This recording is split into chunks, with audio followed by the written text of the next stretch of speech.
ومن يتخذ الشيطان وليا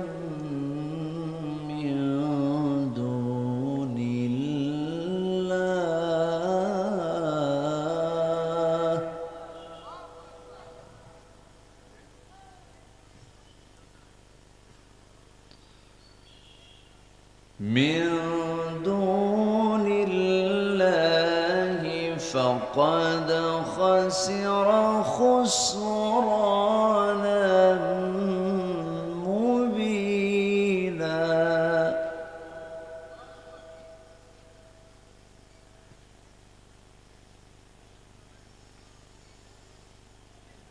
يعدهم ويمنيهم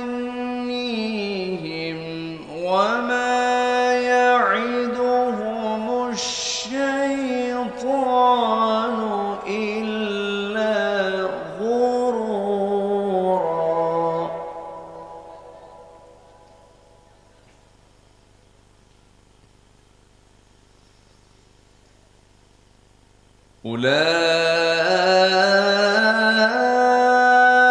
أولئك مأواهم جهنم ولا يجدون عنها محيصا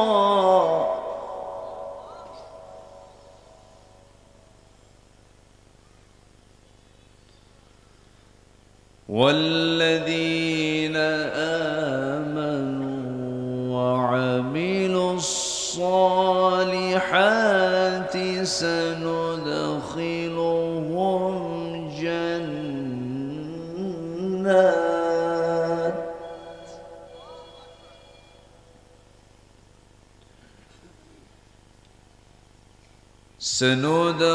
سندخلهم جنات تجري من تحتها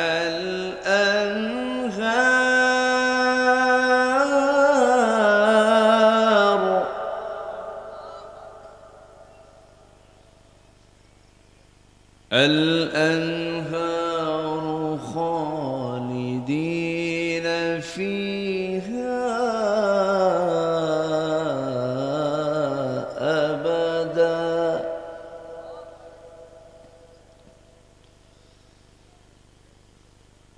وعد الله حقا ومن أصدق من الله قيلا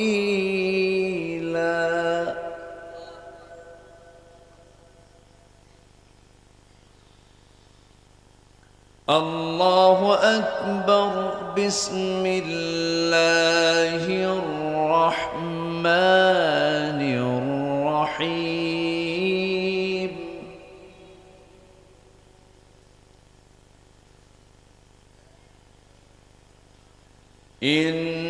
إن الله وملائكته يصلون على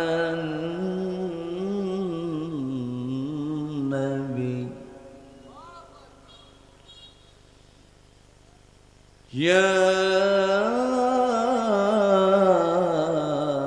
أيها الذين آمنوا صلوا عليه وسلموا تسليما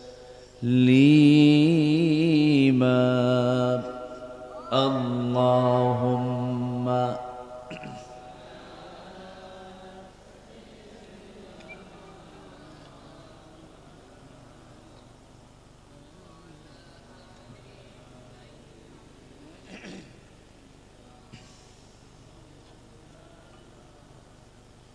একটু মোহাব্বত দিয়ে নবীর প্রেমে মাতোয়ারা হয়ে আওয়াজ দিয়ে জোরালো কণ্ঠে সবাই বলুন আল্লাহুম্মা সাল্লি আলা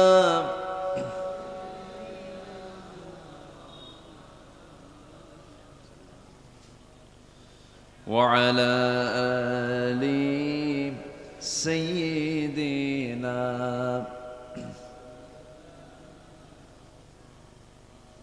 হে রাসূল তুমি যে আমার হৃদয় বাগের বুলবুল তোমার প্রেমের নিগুণ ছোঁয়ায় তাই তো হয়েছি ব্যাকুল হৃদয় বাগের বুলবুল আল্লাহুম্মা সাল্লি আলা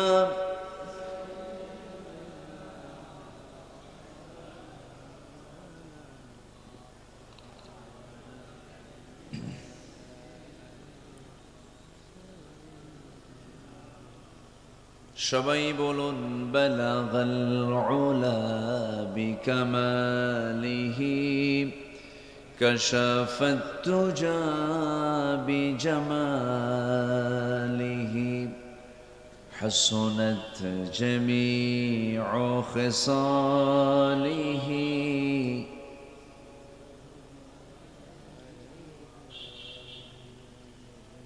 सूरत यूसुफ बिदारी हिकमत लुक़मान मां कारी क़ुरआन बारी ये है दिले सादमान मां बलगल उला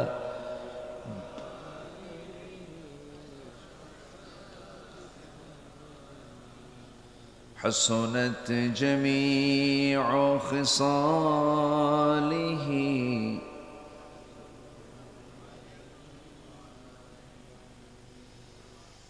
আমি কোরআনের সুর মাঝে শুনেছি যে নাম আজানের সুর মাঝেও শুনেছি সে নাম ও নাম শুনেছি আমি হৃদয় ভরে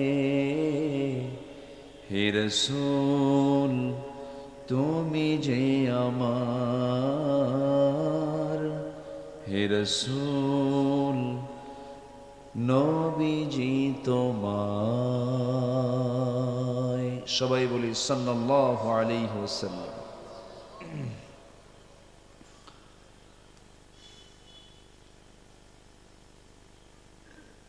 প্রাকৃতিক সৌন্দর্যের এক অনুপম সৌন্দর্য বেষ্টিত অঞ্চল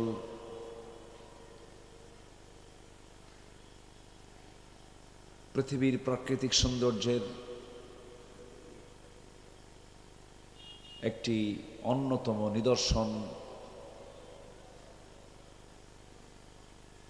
সুন্দরবন লাগোয়া অঞ্চল সীমান্তবর্তী জেলা বৃহত্তর খুলনার সাতক্ষীরার সদর উপজেলার বলাডাঙ্গা সরকারি প্রাথমিক বিদ্যালয় মাঠে অনুষ্ঠিত মরহুম মিজানুর হায়দার সাহেবের পঞ্চম মৃত্যুবার্ষিকী পরিবারবর্গের রুহের মাগফিরাত কামনার্থে আয়োজিত দ্বিতীয় বার্ষিকী তাফসীরুল কোরআন মাহফিল 2025 মহৎ আয়োজনের সম্মানিত সুযোগ্য সভাপতি জনসেবক সমাজসেবক আমার অত্যন্ত কাছের আমার হৃদয়ের শ্রদ্ধেয় আমার বড় ভাইজান ঝাউডাঙ্গা সর্দার পাড়া যায় মসজিদের সম্মানিত সভাপতি জনাব মাহমুদুর রহমান স্বপন সাহেব, জনাব পরিচালক শিক্ষাবিদ গবেষক তুজুলপুর জিসি মাধ্যমিক বিদ্যালয়ের সম্মানিত সহকারী প্রধান শিক্ষক জনাব মাস্টার মফিজুর রহমান, আজকের এই মহৎ আয়োজনের বরেণ্য অতিথি ওস্তাদুল আসাতিজা, দক্ষিণ এশিয়ার বৃহত্তম ইসলামী সংগঠন মজলুম জননেতা, বাংলাদেশ জামাত ইসলামীর কেন্দ্রীয় সাংগঠনিক সম্পাদক জনাব মুহাদ্দিস আব্দুল খালেক সাহেব, উপস্থিত হাজারাত উলামায়ে কেরাম, ফদলা ইজাম, বিশেষ করে আমার পূর্বে কথা বলেছেন জনাব হাফিজ মাওলানা মাহমুদুল হাসান, উপস্থিত হাজারাত উলামায়ে কেরাম, বিশেষ করে আমার অনুজ, এই গ্রামের কৃতি সন্তান স্নেহধন্য জনাব মাওলানা মনিরুল ইসলাম বিন শামস সহ উপস্থিত সম্মানিত মেহমানবৃন্দ, উলামা হাজরাত, ফদলা ইজাম, সুশীল সমাজ, সামনে উপস্থিত আজকের মাহফিলের প্রধান আকর্ষণ, যাদেরকে নিয়ে আজকের এই সাজানো গোছানো বর্ণাঢ্য বর্ণিল আয়োজন, আমার প্রাণপ্রিয় সম্মানিত দ্বীনি ভাইরা, আড়ালে বসে আছেন শ্রদ্ধেয়া সম্মানিতা সর্বগুণে গুণান্বিতা মা বোনেরা। আলোচনার প্রথমেই আনুষ্ঠানিকতার মধ্য দিয়ে আমার পক্ষ থেকে আবারও হৃদয় নিংড়ানো, প্রাণ উজাড় করানো, দিল খোলা সালাম, আসসালামু আলাইকুম ওয়া রাহমাতুল্লাহি ওয়া বারাকাতুহু। সবাই কেমন আছেন? আওয়াজ খুব স্লো মনে হচ্ছে, গোশত খাওয়া মনে হয় একটু কম হয়েছে মনে হয় নাকি? সবাই কেমন আছেন বলুন। আমাকে প্রশ্ন করেছেন, আল্লাহ পাক আমাকে আপনার সাথেই বসে রেখেছেন, বলি আলহামদুলিল্লাহ। এই সময় তো সব অতিথিয়তা আত্মীয়তা নিয়ে সবাই ব্যস্ত, বিয়েই বাড়ি, জামাই শ্বশুর বাড়ি, শ্বশুর জামাই বাড়ি, মেয়ের বাড়ি, এইগুলো নিয়ে সবাই ব্যস্ত, আর এই এলাকার মানুষগুলো মাহফিল নিয়ে ব্যস্ত। আলহামদুলিল্লাহ, ঠিক আছে না? আমাকে আমার বাড়িয়ালি যিনি, আমার আহাল হেড অফিস, আমাকে বলতেছে যাচ্ছেন কোথায়? কে মাহফিল। কে এই সময় মাহফিল করে কারা? ওদের আত্মীয় স্বজন নাই?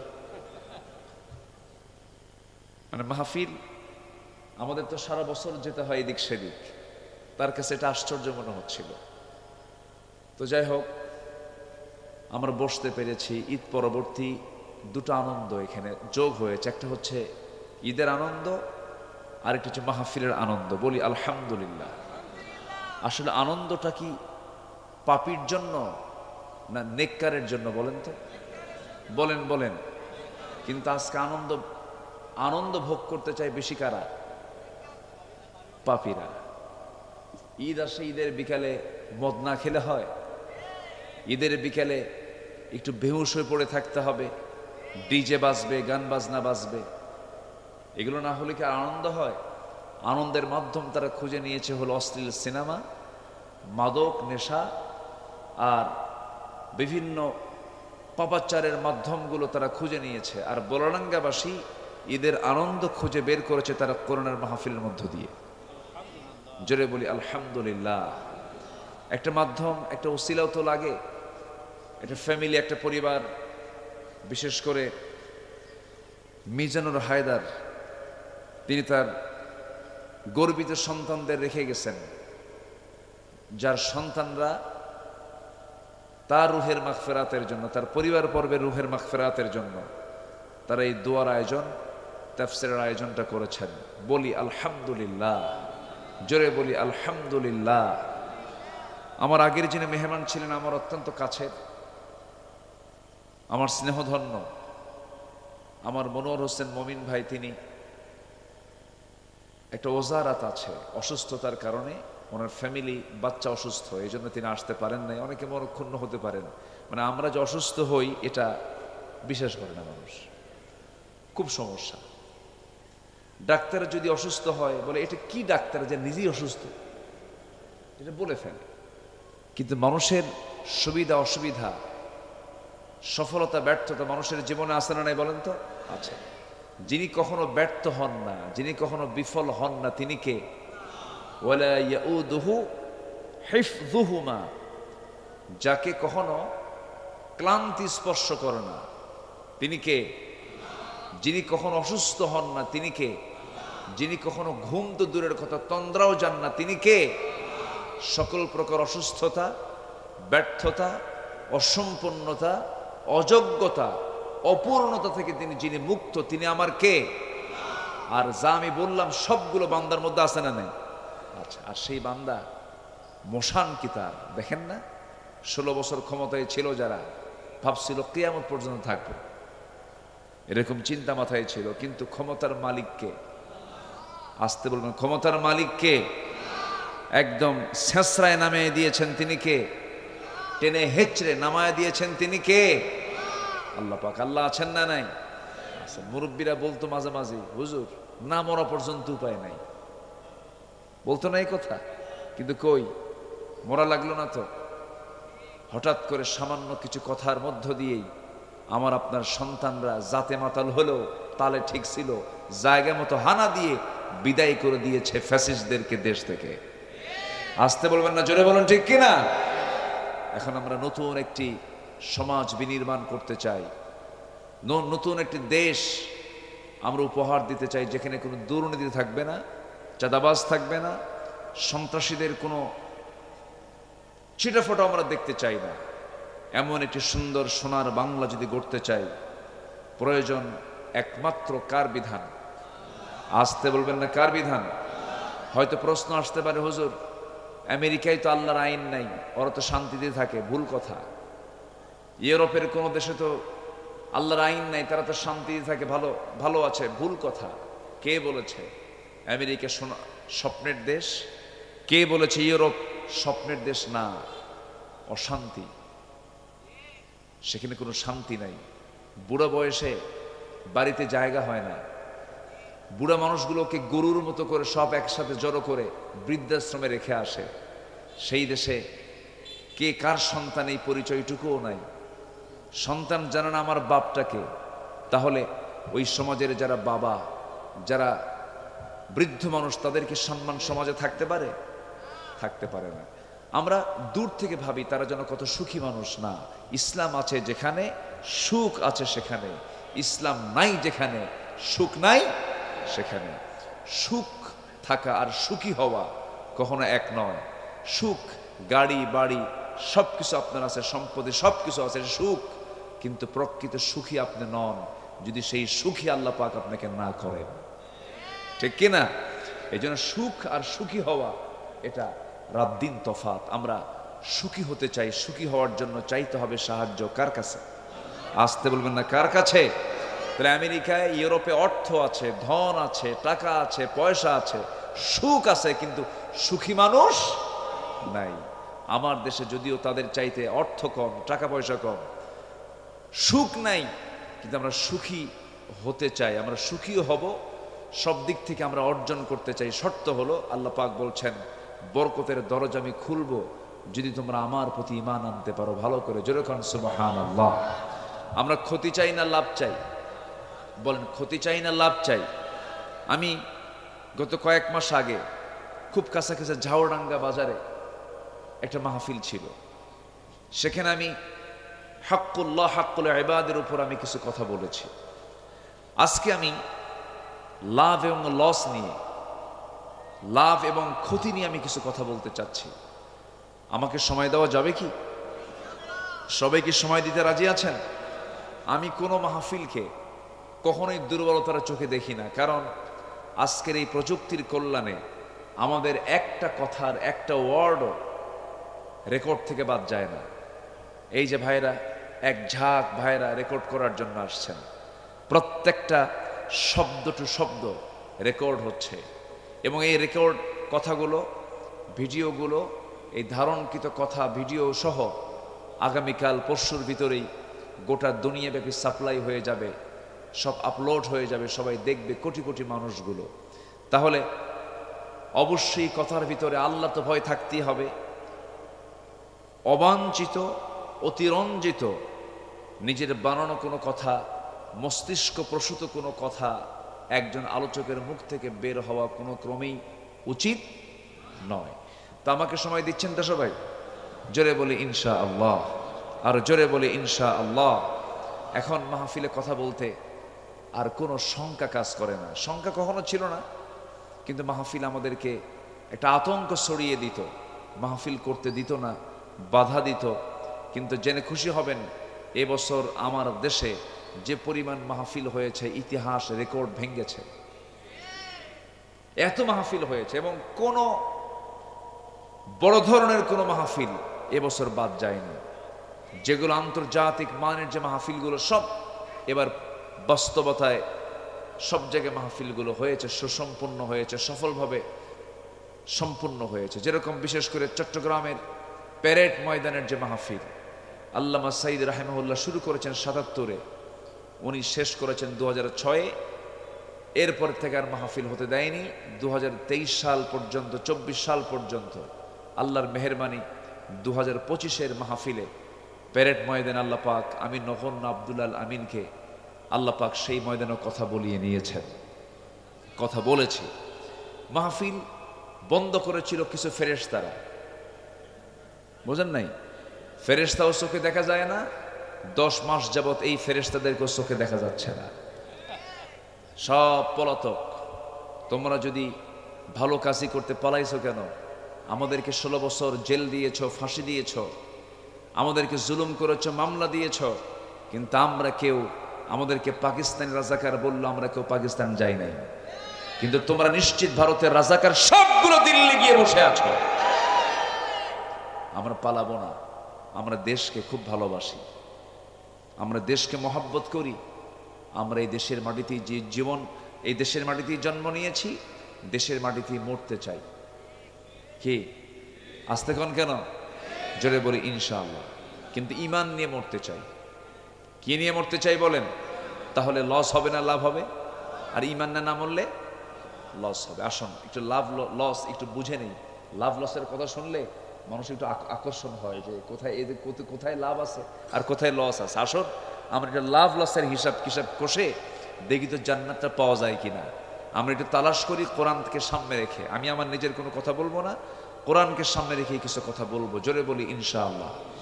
কোরবানির গরু জব করলে লাভ না লস? বলেন লাভ না লস? লাভ কি? গোশত খাওয়া।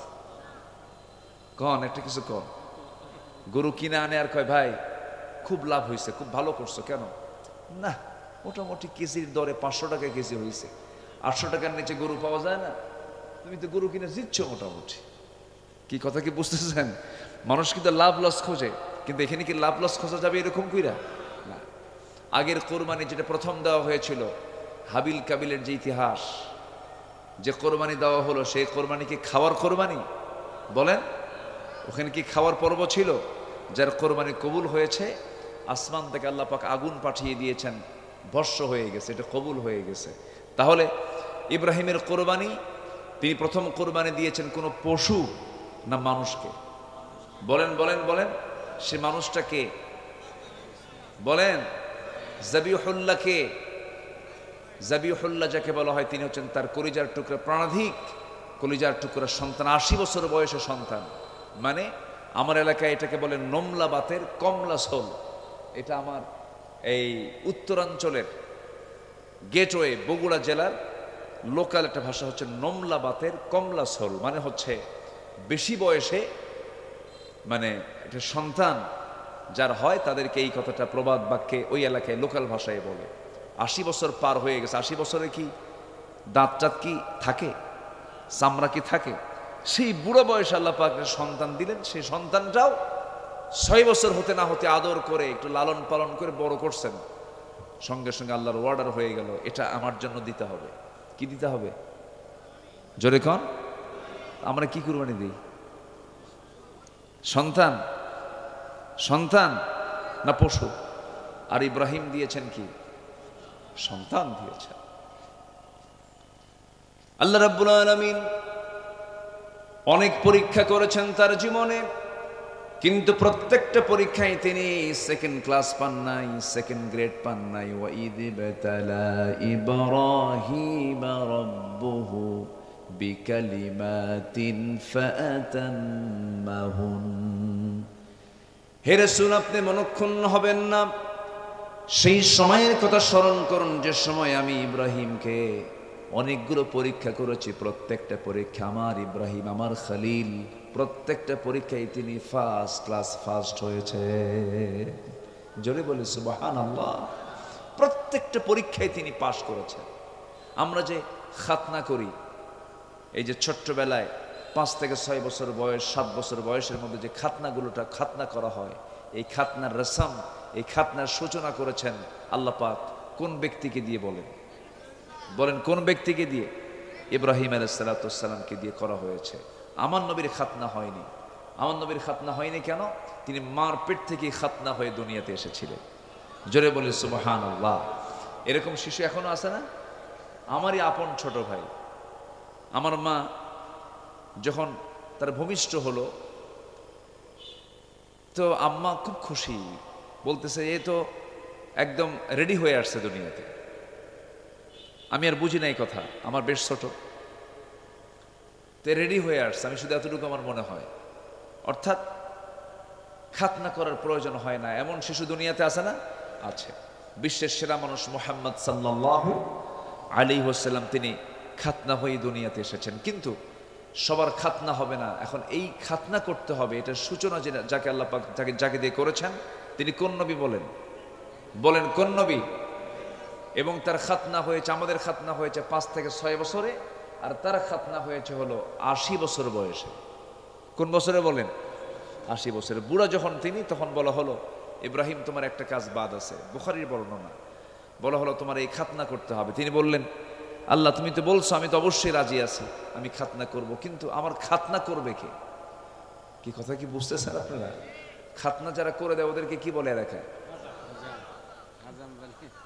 কি কয়? হাজাম। এটা আবার কি? আচ্ছা, হাজাম। কিছু কিছু এলাকায় বলে গোটকা, কিছু কিছু এলাকায় বলে খলিফা, ওস্তা বলে। এক একটা এলাকায় এক একটা শব্দ আছে। অর্থাৎ সার্জারি করা হয়, এখন ডাক্তাররাও করে, এখন ডাক্তাররা এটা করেন, ডাক্তারদের দিয়ে করাই এটা উত্তম। মেডিকেল সায়েন্সকে অবশ্যই আমাদের প্রাধান্য দেওয়া উচিত। তারা পড়াশোনা করে। ইঞ্জিনিয়ার বিল্ডিং বানানো আর আমার আপনার ইঞ্জিনিয়ারিং দিয়ে বিল্ডিং বানানো কি তফাৎ আছে না নাই বলেন তো? আছে। তো 5 বছর 6 বছর যখন আমাদের ছিল, তখন খাতনা করে দিয়েছে কোনো হাজাম, ডাক্তার অথবা কেউ। আচ্ছা, কিন্তু 80 বছর বয়সে তার খাতনা করতে হবে। বলেন তো এটা কি ছোটখাটো পরীক্ষা? বলেন তো, আস্তে কন কেন? এই পরীক্ষা, এই খাতনা করবে কে? বলা হলো আল্লাহ বলেন ইব্রাহিম এই বুড়া বয়সে তোমার লুঙ্গিটা খুলবে কে? বলো, তোমার এই কাম সারতে হবে। বলেন নিজের কাম কি নিজে করা যায়? কঠিন ব্যাপার। কিন্তু আমার মাঝখানে আমার পেটে ছোট্ট একটা ফোড়া হয়েছে, এই ফোড়াটা ধীরে ধীরে বড় এরিয়া ধারণ করল। আমি একটু হলেও উপলব্ধি করতে পেরেছি যে নিজের জিনিসকে নিজে অপারেশন করাটা কত জটিল কাজ। চিন্তা করেন, একটা স্পর্শকাতর জায়গা, 80 বছর বয়স হয়ে গেছে, বলা হলো ইব্রাহিম তোমার খাতনা তোমাকেই করতে হবে। এটা বিশাল ব্যাপার, কিন্তু তা 80 বছর বয়স। আল্লাহ বলেন ইব্রাহিম আমি তোমাকে ইন্নী জাইলুকা লিন্নাসি ইমামা, আমি তোমাকে মানব মণ্ডলের ইমাম করে পাঠাইছি, আমি তোমাকে জাতির পিতা করে পাঠাইছি। এটা তোমার মধ্যে যদি বাদ পড়ে যায়, জাতির মধ্যে বাদ পড়ে যাবে। এই কাজটা আমি তোমাকে দিয়ে উদ্ধার করতে চাই, তোমাকে দিয়ে এটা শুরু করতে চাই, তুমি খাতনা করে ফেলো। করলেন কি? একটা আড়ালে চলে গেলেন, জঙ্গলের মধ্যে চলে গেলেন। বয়স্ক মানুষ জঙ্গলে যাওয়ার পরে কাঠ কাটার যে যন্ত্র দেখবেন, আগের কাঠ মিস্ত্রিগুলো, এখন তো মেশিনে মেশিনে কাজ করে। আগের যারা কাঠ মিস্ত্রি কাঠের কাজ করতেন, বগলের নিচে একটা অংশ রেখে ওই কাঠগুলো কেটে কেটে সুন্দর করে সোজা করতেন। ওই সমস্ত মিস্ত্রিগুলো ওটাকে এই এলাকায় অস্ত্র কি যেন বলে জানি না, 22লা বলে, কি বলে, 22 বলে। এই জাতীয় তিনি অস্ত্র হাতের মধ্যে নিলেন, নিয়ে আড়ালে চলে গেলেন। নিজের খাতনা সুন্দর করে সুচারুরূপে সুন্দর করে খাতনা সম্পূর্ণ করলেন। কারণ এখানে সুচারুর দরকার আছে না নাই বলেন? একটু কম বেশি হলে পরে কি কি সমস্যা কিনা বলেন? বাঁচার সম্ভাবনা নাই তো, ব্লিডিং হয়ে মারাও যেতে পারে। তাহলে জাতির পিতা হওয়ার জন্য একজন ডাক্তারও দরকার। কি বিশাল বড় একটা অপারেশন তিনি করেছেন, নিজের অপারেশন তিনি নিজেই সম্পন্ন করেছেন। ওই যে খাতনা শুরু হয়েছে, কিয়ামত পর্যন্ত এই সুন্নাতটা কোন নবীর সুন্নাত বলেন? কার সুন্নাত? সুন্নাত। সেই নবীর মাধ্যমে কোরবানিও শুরু হয়েছে। ঈদ উল ফিতরের সম্পর্ক হলো রোজার সাথে, রোজার পরপর ঈদ উল ফিতর। আর কোরবানির সাথে সম্পর্ক হলো হজের। কিসের সাথে বলেন তো? হজ। হজের মৌসুমে কি আসে? কোরবানি আসে। আর রোজার মৌসুমে কি আসে? ইফতার, কি বলে, ঈদ উল ফিতর আসে।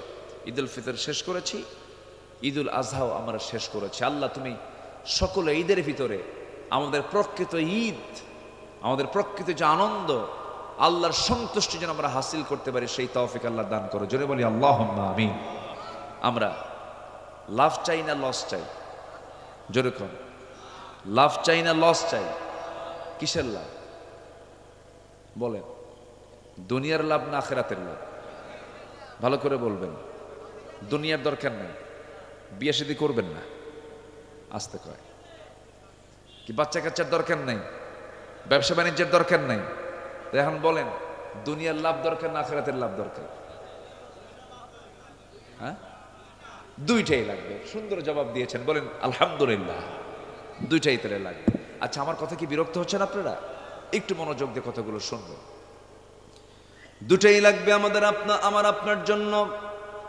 আল্লাহ রাব্বুল আলামিন দোয়া শিখে দিয়েছেন, দুটার জন্যই দোয়া করো। যারা পারেন ঠোঁট মিলিয়ে আমার সঙ্গে সুন্দর করে বলুন, রব্বানা আতিনা ফিদ দুনিয়া হাসানাতাও ওয়া ফিল আখিরাতি হাসানাতাও ওয়া কিনা আযাবান নার ওয়াজআলনাল জান্নাতা মাআল আবরার। জোরে বলুন আল্লাহু আকবার। আয় আল্লাহ তাআলা, তুমি আমাকে আগে দুনিয়ার হাসানা দান করো, আখিরাতের হাসানা দান করো। নেক সন্তান, সৌন্দর্য, নেক স্ত্রী, সৌন্দর্য, এগুলো লাভ। আর যদি বজ্জাত মার্কা যদি বউ হয়, লাভ না লস? বলেন বলেন বলেন। বদ সন্তান যদি হয় আমার আপনার জন্য কি হয়ে যায় বলেন? লস হয়ে যায়। নেক সন্তান যেন হয়, নেক স্ত্রী যেন হয়, সেজন্য আল্লাহ রাব্বুল আলামিন সেই দোয়া শিখিয়ে দিয়েছেন। যারা পারেন ঠোঁট মিলিয়ে বলুন, রব্বানা হাব লানা মিন আজওয়াজিনা ওয়া যুররিয়াতিনা কুররাতা আ'য়ুনিন ওয়াজআলনা লিল মুত্তাকিনা ইমামা। জোরে বলুন আল্লাহু আকবার। নেক সন্তান, দেখেন আজকে মাহফিলের আয়োজন করেছে একটা পরিবার। বদ সন্তান যদি হতো, বাপ মার কথা মনে রাখতো না। নেক সন্তানরাই তো বাপ মার কথা মনে রাখে, আর নামাজ শেষে দোয়া করে। সবাই আমার সঙ্গে ঠোঁট মিলিয়ে বলুন, রব্বিরহামহুমা কামা রব্বায়ানি সগীরা। সবাই বলুন, রব্বিরহামহুমা কামা রব্বায়ানি সগীরা। আমার বন্ধুগণ, নেক আমল হলো লাভ, বদ আমল হলো লস। বদ আমল নিজের জীবনে থেকে মাইনাস করার চেষ্টা করতে হবে। গুনাহ যে হবেই না তা নয়। প্রত্যেকটা বান্দার মধ্যে গুনাহ করার যোগ্যতা যিনি দিয়েছেন তিনি আমার কে? আসতে বলবেন না, তিনি কে? ফেরেশতার গুনাহ করার কোনো যোগ্যতা, যৌন কামনা নাই, নারীর প্রতি কামনা নাই, সম্পদের প্রতি কোনো কামনা নাই, তাদের কোনো কামনা বাসনা নাই, জৈবিক কোনো চাহিদা নাই। কিন্তু আল্লাহ বান্দাকে সব চাহিদা দিয়ে দুনিয়াতে পাঠায়া দিয়েছেন।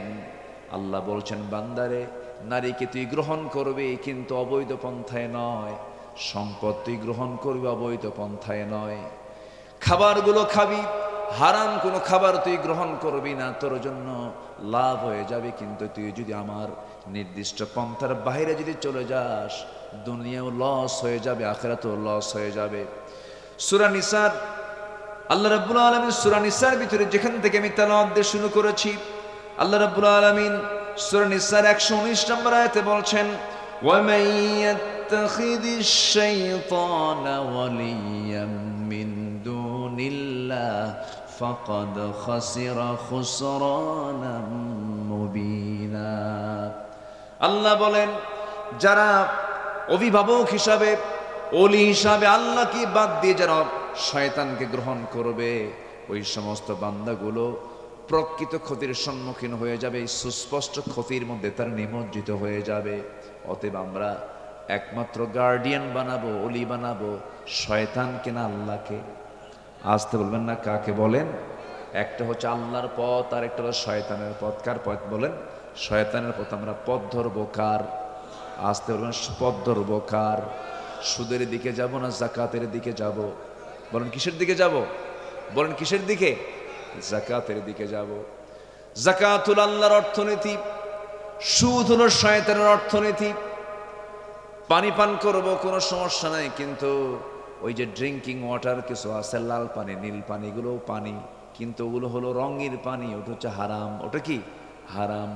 আর আল্লাহ পাক সুন্দর করে যে পানি দিয়েছেন, যে পানি পান করলে পরে জীবন শক্তি বেড়ে যায়, আপনি সুস্থ থাকবেন, আপনার চাহিদা পূরণ হবে, দেহের চাহিদা পূরণ হয়ে যাবে।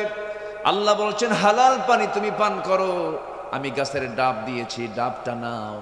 আজকে সকালবেলা যখন বগুড়া থেকে বের হব, গত মাহফিল ছিল আমার জয়পুরহাটের দিকে, বগুড়া হয়ে আসবো, দেখি প্রচন্ড গরম, কোক খায়, মজো খায়, 7 আপ না ডাউন, 7 আপ কয় না ডাউন কয়, আমি এগুলোর নাম দিছে ডাউন। কি বলেন? ডাউন। এই সমস্ত কোক আপনি খেয়ে আপনি যতটুকু না কল্যাণ পাবেন, যতটুকু না আপনার জন্য উপকার হবে, প্রসেসিং ফুড কখনো আপনার জন্য কল্যাণ বয়ে আনে না। আল্লাহ আপনার জন্য মেজারমেন্ট করে ওই ডাবের ভিতরে যে পটাশিয়াম দিয়েছেন, যে ক্যালসিয়াম দিয়েছেন, যে পানি শূন্যতা দূর করার জন্য যে সমস্ত কিছু উপাদান দিয়ে সৃষ্টি করেছেন, আল্লাহর কসম করে বলি, এই যে ডাবটা আল্লাহ রাব্বুল আলামিন দিয়েছেন, এর মধ্যে অকল্যাণ তো নাই, কল্যাণ ছাড়া কিছু খুঁজে পাওয়া যাবে না। জোরে করুন সুবহানাল্লাহ। বেশ কিছু আগে আমার কোমরে ব্যথা, প্রচন্ড ব্যথা, সারে না, ডাক্তারকে দেখালাম, তাও কোমর ব্যথা ছাড়ছে না, সমস্যা হচ্ছে। মনে মনে ভাবলাম, আল্লাহ তুমি তো ডাবটা দিয়েছ, রেগুলার কয়েকদিন মেরে দিলাম, খাইলাম, পান করলাম, কোমর ঠিক হয়ে গেছে। এই যে আল্লাহ রাব্বুল আলামিন যত রোগ দিয়েছেন, সমস্ত রোগের ঔষধ দিয়েছেন, ঔষধ ছাড়া পৃথিবীতে কোনো রোগ আল্লাহ পাক পাঠান নাই। রোগ দিয়েছেন যিনি, ওষুধ দিয়েছেন তিনি। ক্যান্সার নাই কোনো অ্যান্সার, ভুল কথা এটা বললে পরে আল্লাহর প্রতি নাশকর হয়ে যাবে। ক্যান্সারও আছে, অ্যান্সারও, বলেন বলেন, অ্যান্সারও আচ্ছা, আমরা খুঁজে বের করতে পারি নাই। যদি খুঁজে বের করতাম, অবশ্যই আমরা ওষুধ অবশ্যই বের করতে পারতাম, কিন্তু আস্থা তো নাই আমাদের আল্লাহর উপরে, বিশ্বাস তো নেই আমাদের আল্লাহর উপরে। আমার নিজের চোখে দেখা রংপুর একজন ক্যান্সার আক্রান্ত রোগী, আজ থেকে 19 বছর আগের কথা, কাউনি উপজেলায় একটা মাহফিলে গিয়েছিলাম। সে এত পরিমাণ পান খায়, পান খেয়ে দাঁতগুলো তরমুজের বিচির মতো লাল বানায় ফেলছে। আমার সামনে এসে বসলো, বলল, হুজুর আমার নাকি ক্যান্সার হয়েছে, ঢাকায় গেছিলাম। বলল, আপনার মেয়াদ, ডাক্তার বলে দিয়েছে আপনার মেয়াদ হলো মাত্র 3 মাস। কান দেওয়ার কথা বলে, আল্লাহর মেহেরবানি আমি তাকে বললাম, নিয়মিত আপনি সূরা ফাতিহা পড়বেন, সূরা ইখলাস পড়বেন, ফালাক পড়বেন, নাস পড়বেন, আয়াতুল কুরসি গুলো পড়বেন। আল্লাহর সবগুলো নামগুলো, আলিল্লাহিল আসমাউল হুসনা ফাদউ বিহা, সবগুলো নামগুলো একটা একটা করে উচ্চারণ করে নিজে রুকিয়া করবেন, নিজে ফু দিবেন, পানিতে ফু দিয়ে পানি পান করবেন। আল্লাহর রহমতে আপনি সুস্থ হয়ে যাবেন। বলল, হুজুর আপনি 1 গ্লাস পানি আমাকে পড়ায় দেন। ভাঙ্গাচুরা কিছু পড়ায় দিলাম। আজ পর্যন্ত ওই লোকটা এখনো বেঁচে আছে। ক্যান্সারের অ্যান্সার আছে না নাই? আছে। ক্যান্সার দিয়েছেন কে?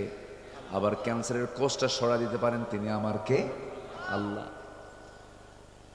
ওয়া মান ইয়াতাওয়াক্কাল আলাল্লাহ ফাহুয়া হাসবুহ, যে ব্যক্তি পরিপূর্ণরূপী আল্লাহর প্রতি ভরসা রাখবে, তার জন্য আমার আল্লাহ যথেষ্ট, কাউকে লাগে না। জোরে কান সুবহানাল্লাহ।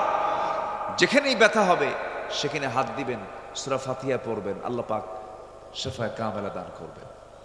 আমরা আল্লাহর প্রতি আস্থা আনতে পারি না, তো আল্লাহর প্রতি বিশ্বাস আনতে পারি না। তাহলে আল্লাহকে ধরলে লস না লাভ, আর শয়তানকে ধরলে লস। 10টা ক্ষতির দিক আজকে আমি তুলে ধরবো। ক্ষতির আরবি হলো খুসরান। ক্ষতির আরবি কি? খুসরান। প্রত্যেকটা আয়াতেই আমার এই খুসরান শব্দটা আপনারা খুঁজে পাবেন। খুসর অথবা খুসরান শব্দটা অথবা খাসিরা শব্দটা আপনারা পাবেন। অলরেডি আমি একটা আয়াত বলেছি, আরো 9টা পয়েন্টে আমি কথা বলতে চাচ্ছি। কোরআনের ভাষায় মানুষের ক্ষতি হলো 10টা। কয়টা বলেন? 10টা। 1 নম্বর ক্ষতি হলো যারা আল্লাহকে বন্ধু না বানায় বন্ধু বানিয়েছে কাকে? শয়তানকে। যাকাতকে না পছন্দ করে সুদকে পছন্দ করেছে। নিজের যোগ্যতার পরিচয় না দিয়ে ঘুষ নিয়ে চাকরি নেওয়াকে পছন্দ করেছে। নিজের সততাকে বিক্রি করে ঘুষের টাকা খায়া বিচারের রায় অন্যদিকে দিয়ে দিয়েছে। এরকম মেম্বার আছে না নাই? আপনি আবার রাগ করেন না, উনিও কিন্তু মেম্বার। জি, এই আমি কি আলোচনা শেষ করে দেব? আপনি যাচ্ছেন কেন? হ্যাঁ, পায়ে ঝিনঝি লাগছে? এটা কি ঝিনঝি বলে? আচ্ছা, মানে সেন্সলেস হয়ে আছে পা। বসেন, আমরা খুব বেশি সময় নেব তা না, আমি অল্প সময়ের মধ্যে ছেড়ে দেব। এই 10টা পয়েন্ট শেষ হবে, আমার আলোচনা শেষ হবে। জোরে বলি ইনশাআল্লাহ। আমরা লস চাই না লাভ চাই? লাভ চাই। আল্লাহ পাক বলছেন, বান্দা সফলতা যদি পেতে চাও তোমার জান এবং মাল আমাকে দাও, আমি তোমাকে লাভ দিয়ে দেব, জান্নাত দিয়ে দেব। জোরে কোন সুবহানাল্লাহ। তাহলে আমরা কি জান মাল চাই না আমরা আল্লাহকে চাই? জান মাল দিতে হবে কার পথে? আসতে বলবেন না, কার পথে? আল্লাহর পথে জান দিতে হবে। জান না দেওয়ার মানসিকতা না থাকলে আপনি আল্লাহকে পাবেন না। আবার জান দিতে চাইলে যে আপনি জান দিতে পারবেন তাও না। আশ্চর্য হবেন, একটু মনোযোগ দিয়ে জানেন কথাগুলো, এরপরও বলছি। একজন সাহাবী 250-রও বেশি যুদ্ধ করেছেন জীবনে, 250-রও বেশি, 250-টিরও বেশি যুদ্ধে তিনি অংশগ্রহণ করেছেন, সেনাপতির দায়িত্ব পালন করেছেন। এতগুলো যুদ্ধ তিনি পরিচালনা করেছেন এবং প্রত্যেকটা যুদ্ধে তিনি বিজয়ী হয়েছেন। এতগুলো যুদ্ধ তিনি করার পরেও তার মৃত্যু হয়েছে বিছানায়। কোথায় মৃত্যু হয়েছে বলেন? বিছানায়। আবার কিছু কিছু সাহাবী জীবনে একটা যুদ্ধেই গেছেন, এক যুদ্ধে শহীদ হয়ে আল্লাহর জান্নাতে চলে গেছে। তাহলে জান দিতে চাইলে কি জান দেওয়া যায়? ওই সাহাবী এতগুলো যুদ্ধ করার পর তিনি বিছানায় কাতরাচ্ছেন। তিনি হচ্ছেন খালিদ বিন ওয়ালিদ রাদিয়াল্লাহু তাআলা আনহু। এই সাহাবী চোখের পানি ফেলে ফেলে কাঁদতেছিলেন, বিছানায় কাতরাচ্ছিলেন আর মনে মনে বলছিলেন, আল্লাহ তুমি তো আমাকে জান্নাত দিতে চেয়েছো, জান দিলে পরে, মাল দিলে পরে। মাল তো দিলাম কিন্তু জান তো তোমার পথে আমি দিতে পারলাম না। কাফেররা আমার দেহ থেকে এক ফোঁটা রক্ত ঝরাতে পারে নাই, কাফেররা আমাকে আক্রমণ করতে পারে নাই, আমি তো শহীদ হতে পারলাম না। নিজেকে অত্যন্ত অযোগ্য মনে করছিলেন, অপূর্ণ মনে করছিলেন, নিজেকে ব্যর্থ মনে করছিলেন।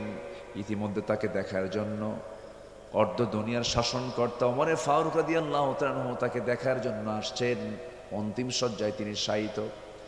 তার চোখের পানি দেখে সাইয়েদনা ওমর ফারুক বলছেন, আমার প্রিয় ভাই খালিদ, তোমার চোখে পানি কেন? কি হয়েছে তোমার? তিনি বলছেন, আমিরুল মুমিনিন, আমার পোড়া কপাল, শহীদ হতে পারলাম না। আল্লাহর পথে আমি জিহাদ করে শহীদ হতে চাওয়ার জন্য 250-রও বেশি যুদ্ধ করলাম, শহীদ হতে পারলাম না। আজকে কুকুর সিগালের মতো বিছানায় কাতরাচ্ছি, আমি মারা যাচ্ছে স্বাভাবিক মৃত্যু, আমি শহীদ হতে পারলাম না। আফসোস করছে, নিজেকে ধিক্কার দিচ্ছিলেন। ওমর ফারুক বলছেন, ভাই খালিদ বিন ওয়ালিদ, তুমি আমার প্রতি রাগ করেছো নাকি? না, রাগ করবো কেন? খালিদ বিন ওয়ালিদ যে যুদ্ধেই যান সেই যুদ্ধেই বিজয় হয়ে যায়। মুসলমানদের মধ্যে একটা বিশ্বাস সৃষ্টি হয়ে গেছে, খালিদ যেখানে বিজয় সেখানে এই জাতীয় শিরকের চিন্তা যখন মাথায় চলে আসলো, কারণ আল্লাহ আছেন যেখানে বিজয়ও সেখানে, এটাই বিশ্বাস করা উচিত ছিল। কিন্তু মুসলমানদের মধ্যে একটা বিশ্বাস সৃষ্টি হয়েছে, খালিদ যে যুদ্ধে যাবে সেই যুদ্ধে মুসলমানদের বিজয় হবে। সেনাপতির পদ তার থেকে ছিনায় নিয়ে সাধারণ সৈনিক বানায় দিয়েছিলেন। মৃত্যুর সময় তাকে দেখতে গিয়ে ওমর ফারুক কাঁদতে কাঁদতে অস্থির হয়ে বলছে, ভাই খালিদ, আল্লাহর কসম করে বলি তোমার প্রতি হিংসা নিয়া জেলা সেনে আমি তোমাকে পদোন্নতি থেকে তোমাকে আমি সাধারণ পোস্টে দেই নাই, পদোন্নতি না দিয়ে আমি তোমাকে সাধারণ সৈনিক বানিয়ে দিয়েছি হিংসার কারণে নয়, শিরকির যেন চিন্তা চেতনা বান্দার ভিতরে থেকে মুছে যায়, এই জন্য তোমাকে সৈনিক বানিয়ে দিয়েছিলাম। আজকে তোমার কাছে মাফ চাইতে এসে দেখি তুমি চোখের পানি ফেলে ফেলে কান্দো। তুমি কি আমার প্রতি রাগ করেছো নাকি? না। কি হয়েছে বলো? আজকে আমি বিছানায় কাতরাচ্ছি, শহীদ হতে পারছি না, এই জন্য কাঁদতেছি। ওমর ফারুক বললেন, আমার প্রিয় ভাই খালিদ বিন ওয়ালিদ, চিন্তা করো কেন? তুমি কি সেই হাদিসটা ভুলে গেছো নাকি? রাসূল বলেছেন, যদি কারো ভিতরে শহীদের তামান্না থাকে, জিহাদের তামান্না থাকে, তার মৃত্যু যদি বিছানাও হয়ে থাকে, ওয়াইম্মা তাআলা ফিরাশিহি, আল্লাহ রাব্বুল আলামিন তাকে শহীদের দরজা বিছানায় মূল্য দিয়ে দেন। জোরে কোন সুবহানাল্লাহ, আল্লাহু আকবার বলেন। তাহলে জান দেওয়া কি এত সহজ? জান দিতে চাইলেই কি জান দেওয়া যাবে? আরেকজন সাহাবীর কথা মনে হয়ে গেল, অনেক কষ্ট করে ঈমান এনেছিলেন তিনি, দুনিয়াকে বিক্রি করেছিলেন। ওমাইয়াশরি নাফসাহু বিতিগা মারদাতিল্লাহ, আল্লাহর সন্তুষ্টির জন্য তিনি দুনিয়াকে বিক্রি করেছিলেন, আখিরাতকে কিনে নিয়েছিলেন। আর এই দুনিয়াতে এমন লোক আছে যারা আখিরাত বিক্রি করে দুনিয়া নেয়। আছে না? আছে না? আমরা বেচে দেব কি? দুনিয়া না আখিরাত? দুনিয়া বেচবো, আখিরাত বিক্রি করা যাবে না। এমন একজন সাহাবীর কথা মনে পড়লো আমার, কালেমা পড়েছেন, বাড়িটা হলো তার মক্কা এবং মদিনার ঠিক মাঝখান বরাবর তার বাড়ি। দিন গ্রহণ করলেন। আপন চাচা তাকে দেখে ফেলে বলল, কলিজার টুকরা ভাতিজা, শুনলাম নাকি তুমি নাকি কালেমা পড়েছ। সন্তান সঙ্গে সঙ্গে ভাতিজা বলে, চাচা শুনবেন কেন? এ তো মহা সত্যের কথা, এটাকে আড়াল করার কোনো সুযোগ নাই। আমি দিন গ্রহণ করেছি, কালিমা পড়ে নিয়েছি। এবার চাচা বলতেছে, ভাতিজা তুমি কি জানো এই দিন গ্রহণ করার ফলাফল কি হতে পারে? কি হতে পারে চাচা? সমস্ত সম্পদগুলো আমি তোমার কাছ থেকে জোর জুলুম করে নিয়ে নেব, জোর করে নিয়ে নেব। এবার তিনি বলছেন, চাচা জোর করে নেবার দরকার নাই, আমি আপনাকে আপোষে দিয়ে দিলাম, সম্পদ দিয়ে দিলাম, কিন্তু আমি ঈমান দিতে পারবো না। জোরে কান সুবহানাল্লাহ। চাচার মেজাজ আরো খারাপ হয়ে গেল।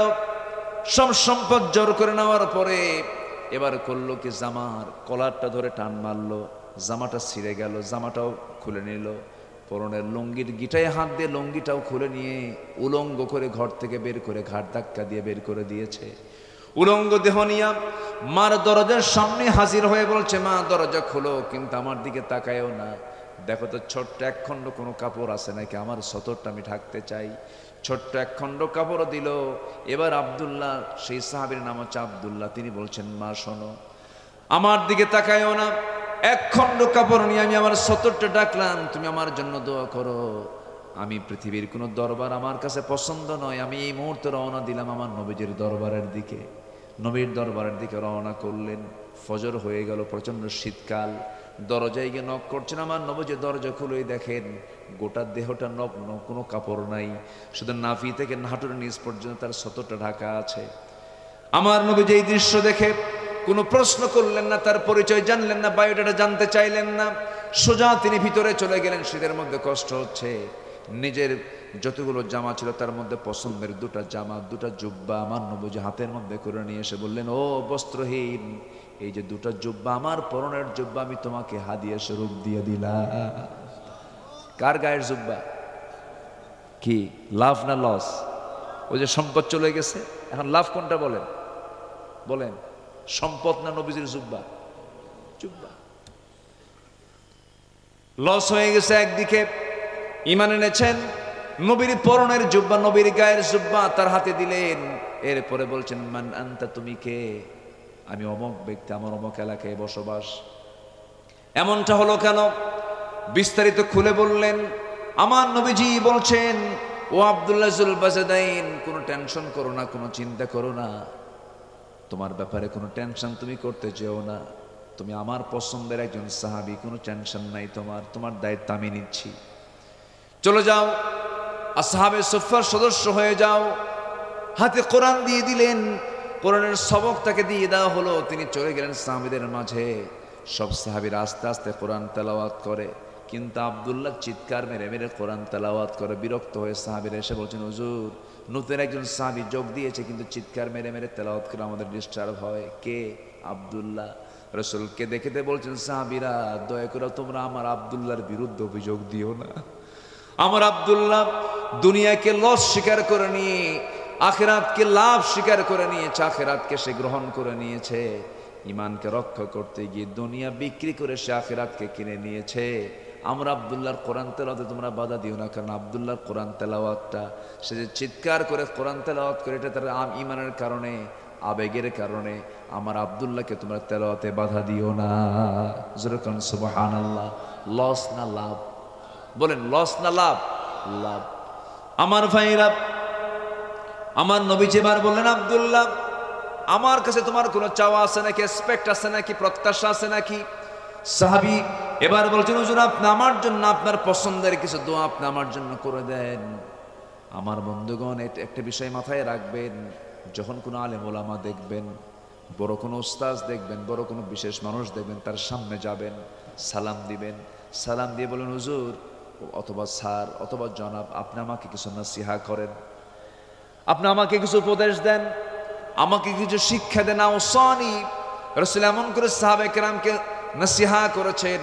ওই সাহাবী বলছেন, হুজুর আপনি আমার জন্য একটু দোয়া করে দেন। আমার নবীজি তৎক্ষণাৎ হাতটা উঁচু করে দোয়া করে দিচ্ছেন, আল্লাহ আমার আব্দুল্লাহর দিন গ্রহণ করতে গিয়ে দুনিয়া সে বিক্রি করে ফেলে দিয়েছে।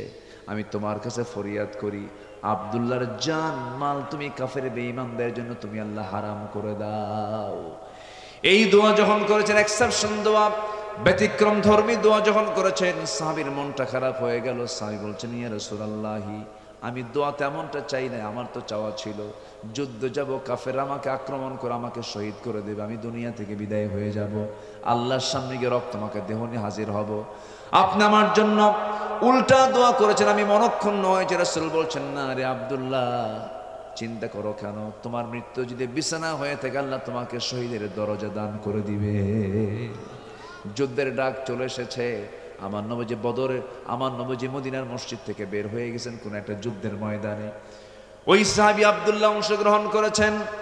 যুদ্ধ শেষের পরে আমার নবীজি মদিনার দিকে ফিরে আসতেছেন। হঠাৎ করে এক ঝাঁক সাহাবী এসে বলছেন, ইয়া রাসূলুল্লাহ আপনার সেই প্রিয় সাহাবী আব্দুল্লাহ দারুণ অসুস্থ হয়ে পড়ে আছে। রাসূল বলছেন, শেষ চেষ্টা করে তার ব্যাপারে চিকিৎসায় হাত দাও, চিকিৎসা করো। শেষ চেষ্টা করা হলো। 3 দিন পর সংবাদ এলো, হুজুর আব্দুল্লাহর দুনিয়াতে বেঁচে নাই। আমার নবীজির চোখের পানি বন্ধ হলো, চোখের পানি বের হওয়া শুরু হয়ে গেল। রাসূল তার কান্না থামাতে পারছেন না। তার লাশটা তার সামনে নিয়ে আসা হলো, গোসল করানো হলো, জানাজার আয়োজন করা হলো। রাসূল বলছেন, আমার আব্দুল্লাহ জানাজা কেউ পড়াবে না, আমি রাসূল নিজে তার জানাজা পড়ায় দেব। জানাজা সম্পন্ন হয়ে গেল। জানাজা শেষ হওয়ার পরে রাসূল কাঁদা কাঁদা কণ্ঠে বলছেন, সাহাবীরা আমার আব্দুল্লাহর জন্য তোমরা কোথায় কবর খনন করেছো? হুজুর ওই যদি পাহাড়ের চিপায় আমরা কবর খনন করেছি। রাসূল বলছেন, কবর খনন যদি শেষ হয়ে থাকে তোমরা কেউ আব্দুল্লাহকে কবরে দাফন করবে না, কাউকে আমি নামতে দেব না। আমি নিজে আব্দুল্লাহর কবরে নেমে আমি আমার আব্দুল্লাহর লাশ কবরে শোয়া দেব। আমার নবীজি এমন দোয়া যখন করলেন, এমন প্রত্যাশা যখন করলেন, সাহাবায়ে কেরাম রাসূলকে সহযোগিতা করলেন। রাসূল চলে গেলেন, কবরের কাছে গেলেন, কবরের মাটিতে নামবেন, ডানে তাকালেন, বামে তাকালেন। কবরের মাটিতে তিনি একাকী নামলেন, বিসমিল্লাহ বলে নামলেন। আস্তে করে বলছেন, আমার আবু বকর কোথায়? হুজুর এই জায়গায় আমি, আমার ডানে নামো। আমার ওমর কোথায়? হুজুর লাব্বাইক ইয়া রাসূলুল্লাহ। ওমর তুমি আমার বামে নামো। ওই কবরে নেমেছেন আমার নবীজি, ওই কবরে নেমেছেন। নবীর পরে যার জায়গা, যার আসন তিনি হচ্ছেন আবু বকর সিদ্দিক রাদিয়াল্লাহু তাআলা, তারপর ওমর ফারুক রাদিয়াল্লাহু তাআলা। বিশ্বের সেরা সেরা তিনজন সেরা মানুষ ওই সাহাবীর কবরে নেমেছেন। আমার নবীজি হাত দুখানা আগায়া দিলেন, কাদা কাদা কণ্ঠে বলছেন, সাহাবীরা আমার কলিজার টুকরা আব্দুল্লাহর লাশ তোমরা আমার হাতে তুলে দাও। আমার নবীজির লাশটা হাতের মধ্যে উঠায় নিলেন। উঠায় নিয়া আমার রাসূল বলছেন, আবু বকর মাথাটা ধরো, ওমর পাটা ধরো। আবু বকর মাথা ধরলেন, ওমর ফারুক রাদিয়াল্লাহু আনহু পাটা ধরলেন। নবীজি পিঠের দিকটা ধরে রাসূল তিনজন মিলে সবাই মিলে আস্তে করে কবরে শোয়া দিলেন। নবীজির কাদা কাদা কণ্ঠ, রাসূল কাঁদতেছেন, বুকের উপরে হাতটা রাখলেন, কিবলামুখী করে দিয়া আকাশের দিকে তাকায় বলে, আকাশের মালিক আল্লাহ, এই আব্দুল্লাহর উপরে এখন পর্যন্ত আমি রাসূল সন্তুষ্ট, আমার আব্দুল্লাহকে তুমি আল্লাহ মাফ করে দাও। আমার নবীজি এমন করে আদর করে দোয়া করে যখন তিনি উঠে আসবেন কবর থেকে, এমন সময় একজন সাহাবী পাগলের মতো হয়ে গেছেন, সাদ বিন আবি ওয়াক্কাস রাদিয়াল্লাহু তাআলা আনহু পাশে দাঁড়ায় থেকে হতাশার চিহ্ন নিয়ে তিনি চিৎকার মেরে মেরে বলছেন, আল্লাহ আমার মতো পোড়া বান্দার কে থাকতে পারে, আমার মতো নাদান বান্দার কে থাকতে পারে, আমার বড় বদনসিব, আমি আজকে জীবিত সাদ বিন আবি ওয়াক্কাস না হয়ে যদি ওই কবরের বাসিন্দা হয়ে যদি মরে যেতাম কতই না ভালো হতো। কারণ যে কবরবাসীকে দাফন করার জন্য বিশ্বের সেরা সেরা 3 জন মানুষ তার কবরে নামতে পারে। জোরে কোন সুবহানাল্লাহ। লস না লাভ? আজ থেকে লস না লাভ? লাভের পথ খুঁজতে হবে। লসের পথ খুঁজলে পরে দুনিয়াও চলে যাবে, আখিরাতও চলে যাবে। লাভের পথ পেতে হলে 1 নম্বর কাজ হলো আল্লাহর শেখানো পন্থা, শয়তানের পথকে ছাড়তে হবে। শয়তান কলি না বানায়, আল্লাহ কলি বানাতে হবে। 1 নম্বর লাভ হলো আল্লাহকে বাদ দেওয়া যাবে না, আল্লাহকে ধরতে হবে, শয়তানকে ছাড়তে হবে। কিন্তু শয়তানকে যদি ছাড়ি আমার আপনার জন্য অবশ্যই লাভ হবে, আর শয়তানকে যদি ধরি আমার আপনার জন্য মহা লস হয়ে যাবে। নাম্বার 2 হলো ইসলাম ছাড়া অন্য কোনো দিনকে যদি কোনো বান্দা গ্রহণ করে তার জন্য লস হয়ে যাবে। আল্লাহ রাব্বুল আলামিন সূরা আলে ইমরানের 85 নম্বর আয়াতে বলছেন, ওয়া মান ইয়াবতাগি গায়রাল ইসলামি দীনান ফালান ইউকবালা মিনহু ওয়া হুয়া ফিল আখিরাতি মিনাল খাসিরিন।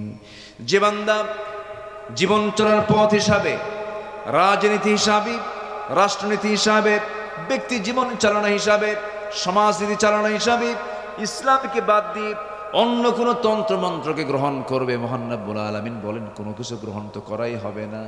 আখিরাতের সেই কঠিন লোভনীয় দিনে সেই বান্দা ওহুয়া ফিল আখিরাতি মিনাল খাসিরিন, সে ক্ষতিগ্রস্তদের অন্তর্ভুক্ত হয়ে যাবে। প্রথম আয়াতে খুসরানাম মুবিনা বলা হলো, দ্বিতীয় আয়াতে বলা হলো মিনাল ফিল আখিরাতি মিনাল খাসিরিন, সে আখিরাতে ক্ষতিগ্রস্তদের অন্তর্ভুক্ত হয়ে যাবে। এই ক্ষতি মানে মহা ক্ষতি নাই, পুঁজি শুদ্ধ না, এটা হচ্ছে খসরান। নোকসান হলো লাভ করতে গিয়ে লাভটা হয় নাই, কিন্তু পুঁজিটা আছে, এটাকে নোকসান বলা হয়। আল্লাহ পাক এখানে নোকসান বলেছেন না খসরান বলেছেন? খসরান বলেছেন। অর্থাৎ যে ব্যক্তি ইসলামকে বাদ দেবে সে বান্দা দুনিয়াতেও তার ক্ষতি, আখিরাতে তার সব ক্ষতি। লাভ তো নাই, পুঁজি শুদ্ধ তারা গায়েব হয়ে যাবে। আমার বন্ধুগণ, আমার দেশে অনেক নামাজি মুসলমান আছে, রোজাদার মুসলমান আছে, আবার রাজনৈতিক কাফের আছে। রাজনৈতিক কি? কাফের। রাজনীতি করতে গিয়ে সে কাফের, কিন্তু নামাজ পড়তে গিয়ে সে মুসলমান। নামাজ মুসলমান, রোজা মুসলমান, হজ মুসলমান, দান সদকা মুসলমান, রাজনীতি কি? রাজনীতি কি বলেন? কাফের। এরকম লোক তো আমার দেশে নাই। আসতে কয়, আসতে কয়, আছে না নাই? যারা মুখ থেকে স্পষ্ট ভাষায় যে দলের নেতারা বলেন আমরা শরিয়ার কোনো বিধান আমরা রাষ্ট্রীয় পর্যায়ে আনতে চাই না, আমরা শরিয়াকে বিশ্বাস করি না, বলেন ওর ঈমান আছে না গেছে? ওই দল করা হালাল না হারাম?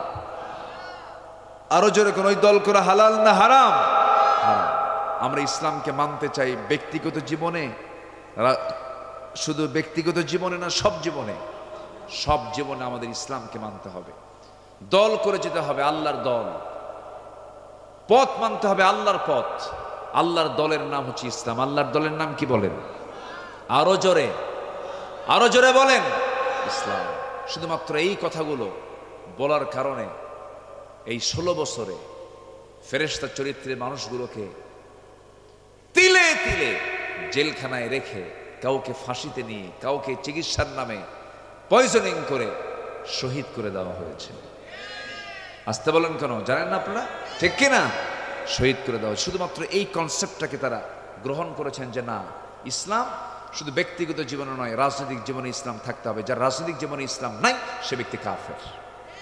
কি কথা কি বুঝতেছেন আপনারা? সে ব্যক্তি কাফের। কিন্তু তারা যে ফাঁদ পেতেছিল সেই ফাঁদ তারা কিছু ভাইকে শহীদ করে দুনিয়া থেকে বিদায় করলে সেই ফাঁদে এখন তারাই পড়েছে। আমার কথা কি বুঝতেছেন? যে গর্ত খুঁড়বে সেই গর্তে পড়বে, সে অবস্থায় হয়েছে। সেই উদাহরণটা মনে পড়লো আমার, আমি অনেক আগে উদাহরণটা দিয়েছি, হঠাৎ করে আজকে মনে পড়লো আমার। আজ থেকে 10-12 বছর আগে এই উদাহরণটা আমি দিয়েছি। ওই এক বেচারি খুন করে ফেলছে একজনকে। খুন করার পরে ভাবলো আমার তো ফাঁসি ছাড়া কোনো গতি নেই, সাক্ষীও আছে, কি করা যায়? চৌকস খুব কুশলী এক উকিলকে সে ধরল। উকিলকে ধরে বলল, ভাই আমি তো মার্ডার করে ফেলছি, সাক্ষী আছে, অস্ত্র চিহ্ন আছে, স্পটের চিহ্ন আছে, একদম ওপেন একটা স্পষ্ট একটা মার্ডার আমি নিজে করেছি, এখান থেকে বাঁচা যায় কেমনে? উকিল বলে, আমার যে মক্কেল হয় তার কোনোদিন ফাঁসি হয় না। এরকম সাহাবাস উকিল আর নাই? আসতে আছে না নাই? আছে। বললো যে আমার যে মক্কেল হবে তার কোনোদিন ফাঁসি হবে না। এখন এই মার্ডারের যে খুনি, যে সে মনে মনে চিন্তা করলো, যাক আমি একটা ভালো একজন উকিলকে পাইছি, তো কি করতে হবে? পরামর্শ দেন। উকিল বলল, আজকের থেকে তোমার কথা বলা বন্ধ, একটা ওয়ার্ড তোমার মুখ থেকে কখনো বের হবে না, তোমার দাড়ি কাটা বন্ধ, তোমার মোষ কাটা বন্ধ, মাথার চুল কাটা বন্ধ, এবং ড্রেস হবে শুধু একটা। কয়টা ড্রেস হবে? একটা ড্রেস। এক কাপড়ের বেশি 2 কাপড় কখনো পরা যাবে না, এবং কাপড় কোনো ক্রমেই পরিষ্কার থাকা যাবে না, দুর্গন্ধ থাকতে হবে, কারোর সঙ্গে কোনো কথা বলা যাবে না। যে কথাটাই কেউ প্রশ্ন করবে, যে প্রশ্নই করবে, শুধু একটা শব্দ দিয়ে উত্তর দিবা, ভ্যা। উত্তর কি? ভ্যা। বাস এই শব্দ দিয়ে তোমার সব কাভার। এই এক শব্দের ছাড়া আর কোনো শব্দ তোমার মুখ থেকে বের করা যাবে না যতদিন পর্যন্ত রায় না হয়েছে। তো বলল, ঠিক আছে উকিল সাহেব, আমি এটা ফলো করব। উকিল এখন বলে, শোনো, আমি কিন্তু 2 টাকার উকিল না, আমারে কিন্তু মাইনাটা অন্য উকিলের চাইতে বেশি দিতে হবে, তুমি রাজি আছো কিনা? কি বলেন স্যার? উকিল সাহেব, আপনি যা চাবেন আমি তাই দিয়ে দেব, কিন্তু কাজটা আপনাকে হাসিল করো, উদ্ধার করেন, আমাকে আগে জামিন নিশ্চিত করে দেন, আমাকে খালাস নিশ্চিত করে দেন। কাছে ঠিক আছে। মাস 3 পরে ডাক পড়েছে, আদালতে উঠানো হলো, এজলাসে জজ বসে গেছে, কাঠগড়ায় আসামিকে উঠানো হলো, দুপক্ষের আইনজীবী প্রশ্ন শুরু করে দিল। তো আসামিকে যখন, খুনিকে যখন প্রশ্ন করা শুরু করছে, যে প্রশ্নই করে সে উত্তর হলো কি? এছাড়া আর কোনো শব্দ সে বলে না। মাথার চুলগুলো উস্কো খুস্কো, মোছও বড়, দাড়িও বড়, গায়ে এক কাপড়, 3 মাস 4 মাস পড়লে কি আর গায়ের ওই কাপড়ের কোনো অস্তিত্ব থাকে? পাগল, দুর্গন্ধ ছড়ে গেছে, কোনো আওয়াজ নাই, কিচ্ছু নাই, পেশাব পায়খানার কোনো যত্নও নাই। এখন বারবার প্রশ্ন করে, উত্তর দেয় শুধু ভ্যা। এখন জজ তার চেয়ারে বসে ওই কি বলে, কলমের আগা কামড়ায়, আর মনে মনে চিন্তা করে, লোকটাকে আসামি করলো কে? যে আসামি বানাইছে ও আরেক পাগল। কি কথা কি বুঝতেছেন? এর আসামিটা করলো কিন্তু পাগল, এরা আসামি বানালো কে? শেষ পর্যন্ত 2 উকিলের কথার এক পর্যায়ে জজ বলে ফেললেন যে মহামান্য আদালত মস্তিষ্ক বিকৃত ব্যক্তির বিরুদ্ধে কোনো রায় দিতে পারে না, যেহেতু সে পাগল, মহামান্য আদালত তাকে বেকসুর খালাস দিতে সে বাধ্য হলো। সে মুসের তল দিয়ে মুসকে একখান হাসি মেরে কাঠগড়া থেকে নেমে আস্তে আস্তে বের হয়ে যায়। উকিল কয়, ভাই তুমি চলে যাচ্ছ, টাকাটা দিয়ে যাও। ভ্যা। কি কথা কি বুঝতেছেন আপনারা? কি তুমি আমারও ভ্যা দেখাও, আমি শিখালাম তোমাকে ভ্যা, তাও কয় ভ্যা। যারা এই 16 বছর আদালত সাজিয়েছিল, বিচারের নামে প্রহসন সাজিয়েছিল, সেই আদালতে আজকে তাদের বিচার হচ্ছে, ঠিক কিনা?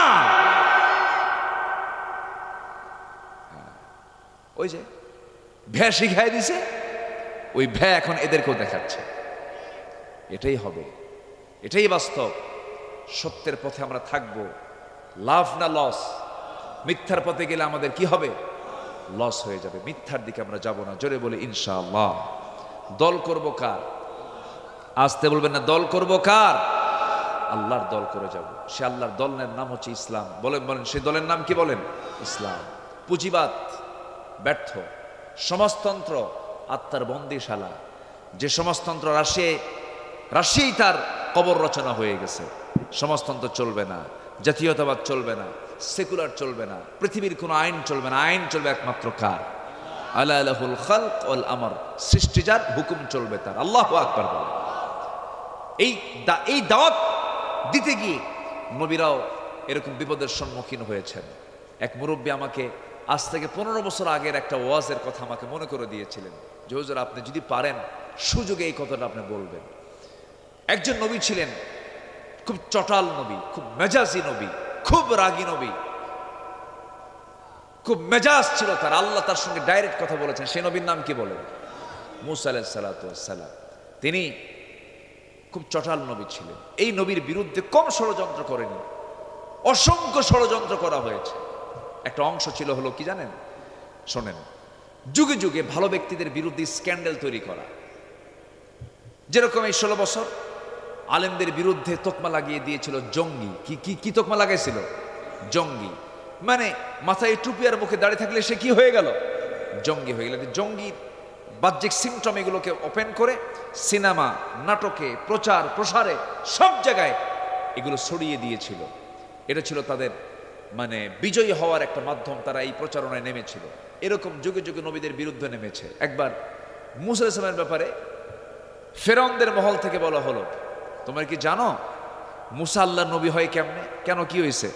তোর তো অস্ত্রপাতি ঠিক নাই। কেন?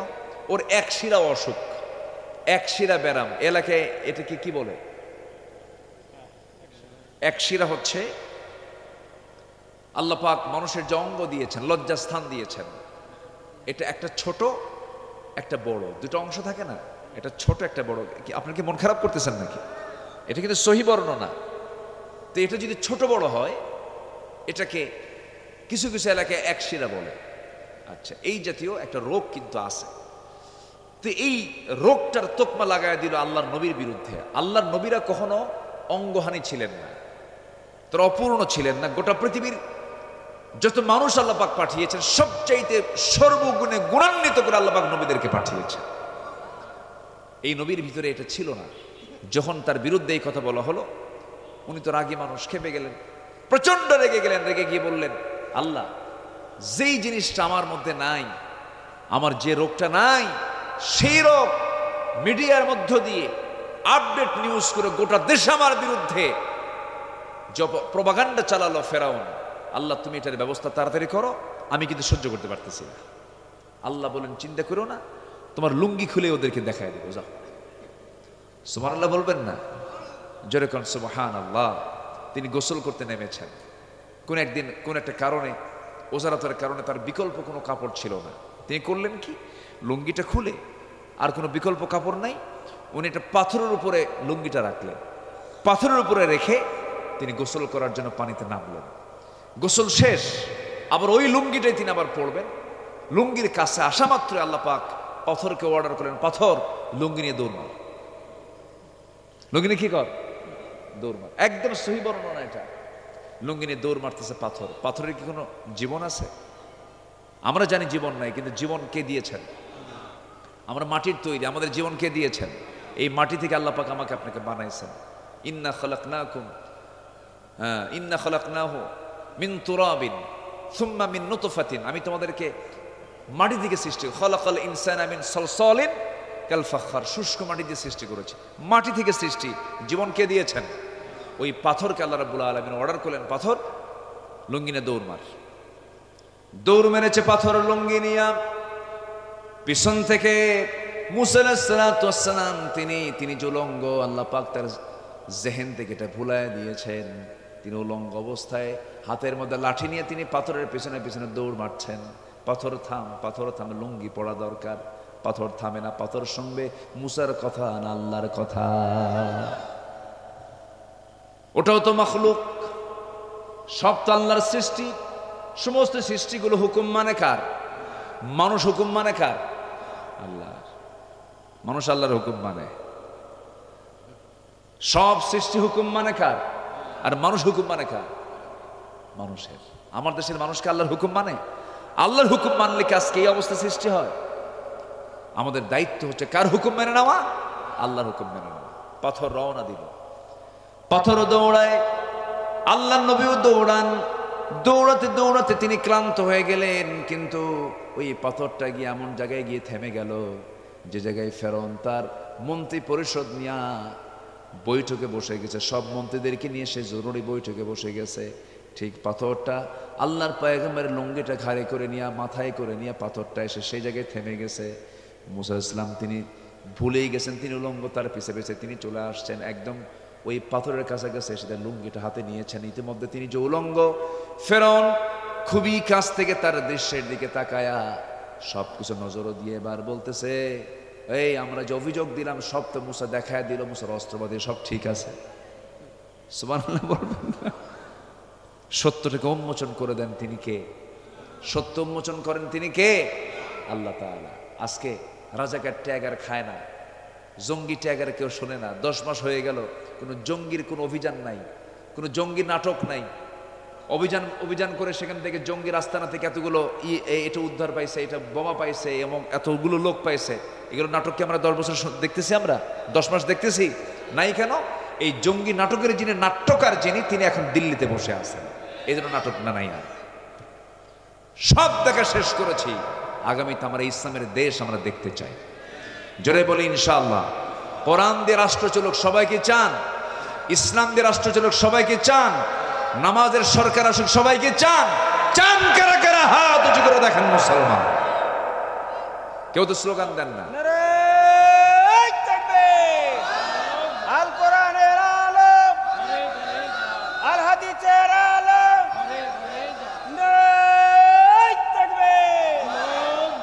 আল্লাহ কবুল করুন। জোরে বলে আমিন, আরো জোরে আমিন।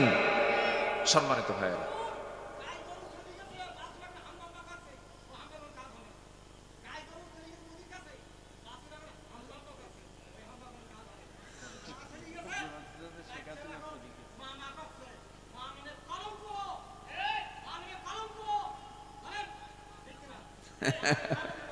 ভালো সাতক্ষীরা তো, সাতক্ষীরা তো স্পষ্টবাদী সবাই। বলি আলহামদুলিল্লাহ। জি বসেন, ধন্যবাদ আপনাকে। চেয়ারে বসেন, বসে পড়েন। আবেগ তাড়িত হয়ে কথা বলেছেন, খুব ভালো, আলহামদুলিল্লাহ। আমি কি শেষ করে দেব? আলোচনা চালাবো? কারো কোনো আপত্তি নাই তো? জোরে বলি ইনশাআল্লাহ। ফজর নামাজ না পড়লেও চলবে। আমার দেশের মানুষ বেশি নামাজ পড়ে না, বেশি বিড়ি খায়। ভালো, বিসমিল্লাহ কয়ে খাবেন। আমি তো এতক্ষণ ধরে কথা ধরি নাই, এখন কিছু কথা বলি, বলার দরকার। বলেন তো, বিড়ি বেশি খাওয়া দরকার না নামাজ বেশি পড়া দরকার? বিড়ি খাওয়ার দরকার আছে? উত্তর ফাইন দিয়েছেন। বলেন, বিড়ি বেশি খাওয়া ভালো না নামাজ বেশি পড়া ভালো? বিড়ি কম খাওয়া ভালো নাকি? খাওয়াই যাবে। আমার না খুব ভয় লাগে জানেন, আমার দেশের মানুষটা ইমানটা এত দ্রুত বিক্রি করে দেয়। একটা বিড়ির প্যাকেট দিলে ইমান বিক্রি হয়ে গেছে। খুব ভয় লাগে, খুব ভয় পাই আমি। যদি এমনটা হতো, আমার দেশের 80% মুসলমান নামাজি, আগামী সরকার আমি নিশ্চিত করে বলতে পারতাম হতো কোরআনের সরকার। ঠিক কিনা বলেন? এই জায়গায় আমার কাছে একটু ভয় লাগে। এই জাতি না ইতিহাস ভুলে যায়। এই জাতি পোল্ট্রি মারে জানেন, হঠাৎ করে উল্টে যায়, হঠাৎ করে বাঁকা হয়ে বসে। আল্লাহ তুমি গোটা দেশকে, প্রত্যেকটা জেলাকে সাতক্ষীরার মতো বানায় দাও। জোরে বলি আমিন।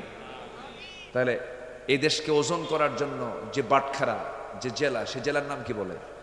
সাতক্ষীরা। সাতক্ষীরা একটা ওজন করার মতো একটা জেলা। যে জেলার মানুষ ইসলামকে চায়, যে জেলার মানুষ আলেমদের নেতৃত্ব চায়, যে জেলার মানুষ ইসলামের নেতৃত্ব চায়। আল্লাহু আকবার বলে। আল্লাহ তুমি প্রত্যেক জেলা কেমন বানায় দাও। জোরে বলি আমিন। জানেন আমার দেশের মানুষ কি না পারে? মরা লাশ ফ্রিজে রেখেছে মহিলা, সেই ফ্রিজ থেকে লাশ বের করে ধর্ষণ করে। 3 বছরের শিশু ধর্ষিতা হয়। কবর থেকে লাশ তুলে মৃত লাশের সঙ্গে জেনা করা হয়। একটা মানুষকে মেরে 49 টুকরা করা হয়। একটা মানুষকে মেরে তাকে টুকরো টুকরো করে গোশত হাড় থেকে আলাদা করে গোশতগুলোকে ফ্ল্যাশ করে কমরের মধ্যে দিয়ে এটাকে অস্তিত্বহীন করা হয়। তাও একটা দেশের সংসদ সদস্যের লাশ। জানেন না আপনারা? এই খুলনা ডিভিশনের ঘটনা। ঝিনাইদার কালীগঞ্জের এক এমপি ছিল, কালীগঞ্জের এক এমপি ছিল, তাকে কলকাতায় নিয়ে এরকম করে নির্মমভাবে, মানুষ তো নির্মম পাশবিক কায়দায় মেরে ফেলা, এটা মানবতার কাজ নয়। ঠিক কিনা বলেন? মানুষ এত এত অধপতন হয়েছে, মানবতার কোনো দয়া মায়া নেই। এই দেশে কিন্তু অপরাধগুলো সংগঠিত হচ্ছে। অতএব এই দেশকে সুন্দর করে সাজানোর জন্য একমাত্র ইসলামী নেতৃত্বের বিকল্প কোনো পথ আর নাই। আমরা ইসলামী নেতৃত্ব দেখতে চাই। জোরে বলি ইনশাআল্লাহ, আর জোরে বলি ইনশাআল্লাহ। যে দলে চাঁদাবাজি আছে সেই দলে আমাদের থাকার দরকার নাই। যে দলে মদ আছে, বোতল আছে, নারী আছে, যে নেতা তোমার হাতে নারী তুলে দেয়, মদ তুলে দেয়, ওই নেতৃত্বের মুখে আমরা জুতা মারি। ওইদিকে যাব না, আমরা লস হয়ে যাবে। আমরা ইসলাম যেখানে থাকবে সেখানে নেতৃত্ব আমরা মানবো। জোরে বলি ইনশাআল্লাহ। মুহাদ্দিস আব্দুল খালেকের মতো একজন ব্যক্তি, মুহাদ্দিস আব্দুল খালেক আপনাদের শুধু অহংকার নয়, গোটা জাতির অহংকার। আব্দুল খালেকের মতো যদি 300 ব্যক্তি যদি পার্লামেন্টের 300 চেয়ারে বসে যেত, দেশটা জান্নাতের টুকরা হয়ে যেত। কিন্তু এতদিন ছিল ওর মধ্যে একটা ছিল হলো ওই যে ফেটে যায়, জানেন না আপনারা? হ্যাঁ, ফেটে যায়, ছিল ফেটেই গেছে। হ্যাঁ, চিন্তা করে কি পাওয়ার, কি অহমিকা, কি প্রাউড মাটির সঙ্গে আল্লাহ পাক মিশায়া দিয়েছেন। সে আল্লাহ আছেন না নাই?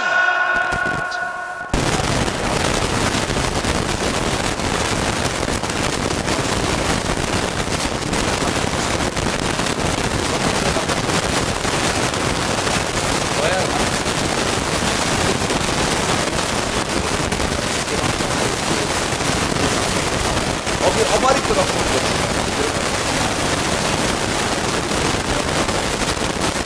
দয়ের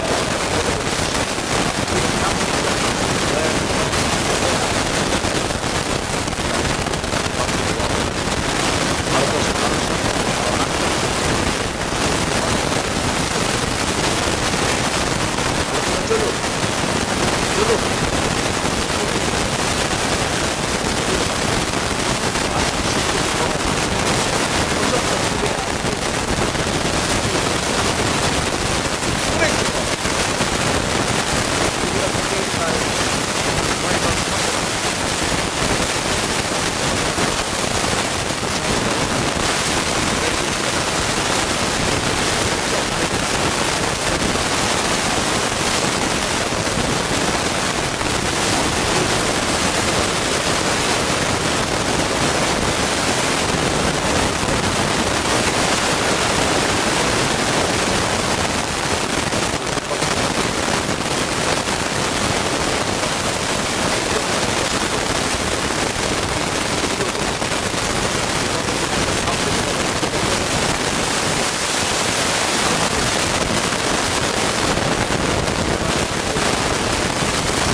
জগৎ আমাকে না হ্যাঁ কইছি না, হ্যাঁ কইছি আমরা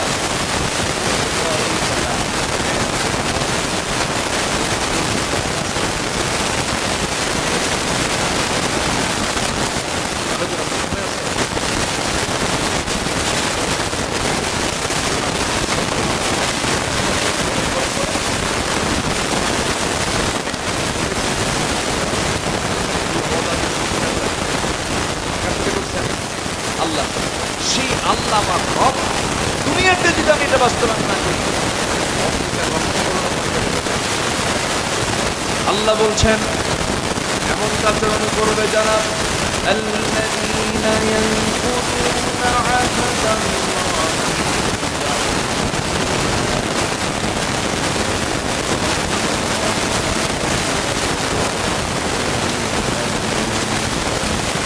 ويفسدون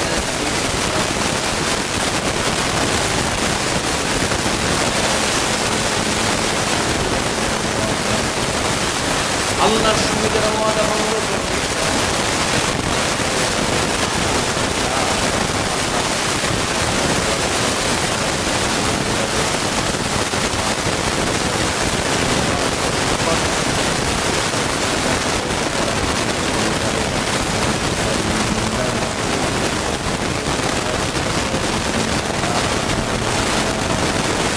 নাম্বার 6 হলো আল্লাহর পথ থেকে বিচ্যুত হয়ে নিজে পরিবার বর্গকে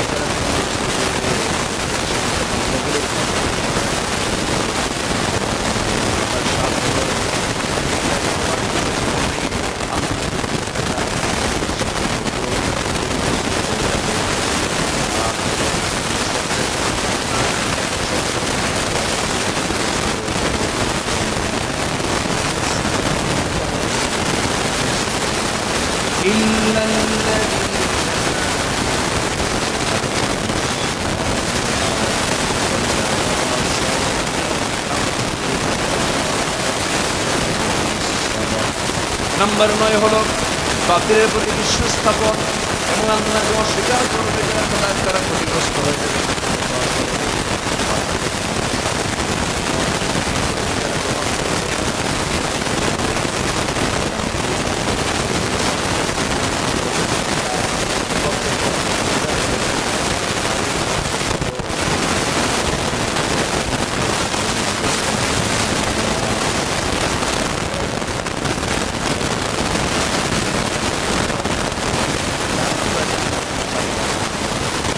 কোন আমলে কোন জাহান্নাম, কোন বদ আমলে কোন জাহান্নাম।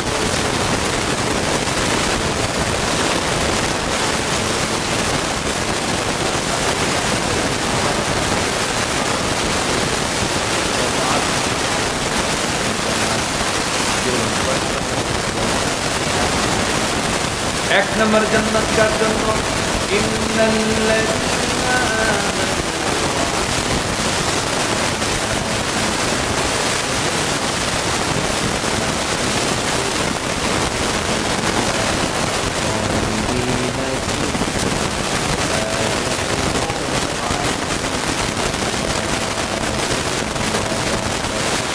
এক নম্বর জান্নাত পেতে হলে ঈমান ভালো করে আনতে হবে, নেক আমলগুলো ভালো করে করতে হবে।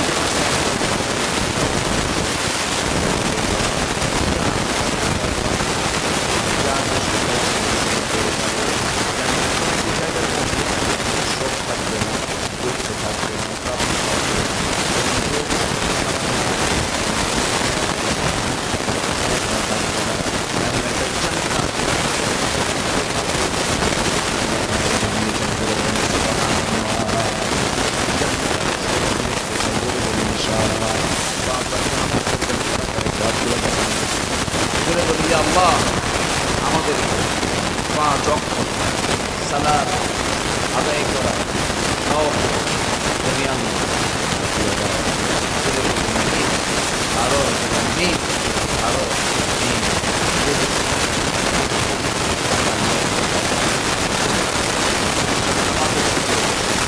আমাদের 55 সেকেন্ড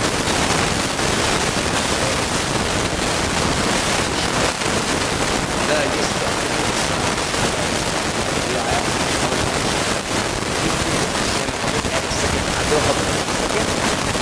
আমাদের কাজ হবে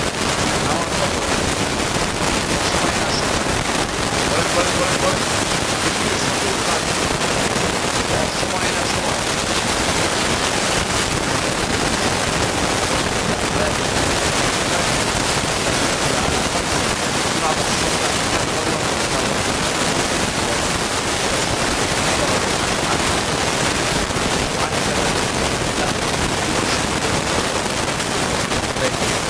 যৌবন